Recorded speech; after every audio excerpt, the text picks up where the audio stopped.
So in this Webull tutorial video, I am going to be showing you guys how to edit the theme here on your Webull account on the Webull application. So the first thing you have to do is open up your Webull account. Next thing you have to do here is go to the bottom right and press on menu. Once you here scroll down until you come across shortcuts right here and then press on settings, the little gear icon, press on settings. Once you're here as well, simply just scroll down until you come across general right here. Press on, actually no, not general, my apologies. Go down a little bit further until you come across theme, press on theme right here.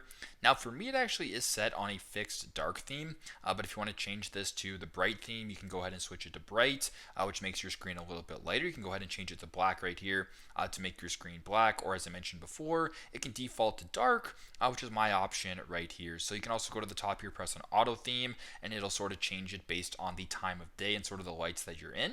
You can go back to fixed theme right here and select a fixed theme of your choice and sort of default to that. As I mentioned by default. So super simple, super straightforward. This is how to edit the theme of your Webull account here on the Webull application. Thanks again for watching, and I hope this video helps.